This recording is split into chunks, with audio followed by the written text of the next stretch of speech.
M Swaraj DYFI മുൻ സംസ്ഥാന സെക്രട്ടറിയാണ്. 87-ൽ മുമ്പൊരു മനുഷ്യച്ചങ്ങല കണ്ടിട്ടുണ്ട്. ശേഷം ഇങ്ങനെ ഒരു മനുഷ്യച്ചങ്ങലയിലേക്ക് ഡിവൈഎഫ്ഐ വരുമ്പോൾ അതിന് എല്ലാവിധ ആളുകളുടെ ഒരു പിന്തുണ കൂടിയുണ്ട്.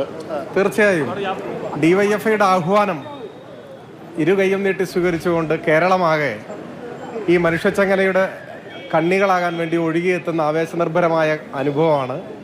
മനുഷ്യച്ചങ്ങല തീർക്കാൻ അരമണിക്കൂർ ബാക്കി നിൽക്കുക ഇപ്പോഴുള്ളത്. നിങ്ങൾക്കിത് കാണാവുന്നതാണ്.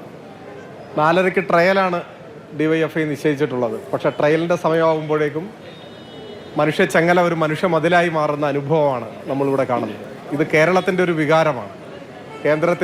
കേരളത്തിനെതിരായ സാമ്പത്തിക ഉപരോധത്തിനെതിരായി കേരളം ഏക മനസ്സോടെ പ്രതികരിക്കുന്നതിൻ്റെ പ്രകടിത രൂപമാണ് ഈ മനുഷ്യച്ചങ്ങല.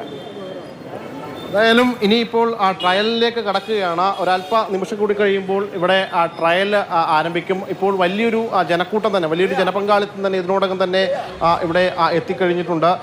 നിരവധിയായിട്ടുള്ള മറ്റ് സിനിമാ പ്രവർത്തകരടക്കമുള്ള ആളുകളെല്ലാം തന്നെ തൊട്ട അപ്പുറത്ത നിരയിലുണ്ട്. അതോടൊപ്പം തന്നെ ഈ അങ്കമാലി പൊങ്ങം മുതൽ അരൂർ വരെ ഏകദേശം 50 കിലോമീറ്ററോളം ദൂരത്തിലാണ് ജില്ലയിൽ ഇത്തരത്തിലൊരു മനുഷ്യച്ചങ്ങല ഒരുക്കുന്നത്. ഈ മനുഷ്യച്ചങ്ങലയുടെ ഭാഗമാകുവാൻ വേണ്ടി എല്ലാ സമൂഹത്തിലുള്ള ആളുകളും എത്തുന്നു എന്ന ഒരു പ്രത്യേകത കൂടിയുണ്ട്. ഇവിടെ നമുക്ക് ആ ദൃശ്യങ്ങളിൽ തന്നെ കാണാൻ കഴിയുന്നുണ്ട്. നേരത്തെ സുരാജ് പറഞ്ഞ പോലെ ഇതൊരു ചങ്ങലക്കപ്പുറത്തേക്ക് ഒരു മനുഷ്യ മതിൽ എന്ന രീതിയിലേക്ക് വലിയ ഒരു ജനപങ്കാളിത്തം തന്നെ ഇതിനുണ്ടാകുന്നു എന്ന ഒരു പ്രത്യേകത കൂടി ഉണ്ട്.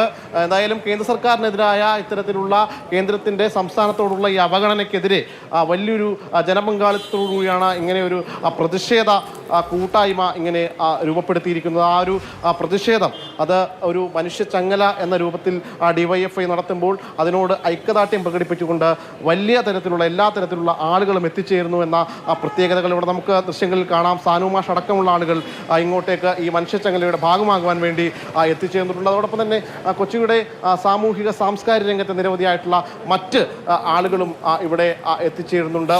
അങ്ങനെ കൊച്ചിയിൽ നിന്നുള്ള വിവരങ്ങളാണ് ശ്യാം പ്രസാദ് ഉത്തമൻ നൽകുന്നത്. ഇനിയിപ്പോൾ ആ ഒരു ട്രയൽ നടത്താനുള്ള സമയമാണ്. അതിനുശേഷം 5 മണിയോടുകൂടിയാണ് കൃത്യമായി സമരത്തിൻ്റെ ഭാഗമായിട്ടുള്ള മനുഷ്യച്ചങ്ങല രൂപപ്പെടുക. അപ്പോൾ തന്നെ വലിയ പങ്കാളിത്തം പാർട്ടി പ്രവർത്തകരുടെയും മറ്റ് യുവജന സംഘടനകളുടെയും ഒക്കെ വലിയ പങ്കാളിത്തം മനുഷ്യച്ചങ്ങലയുടെ ഭാഗമായി ഉണ്ട് താനും.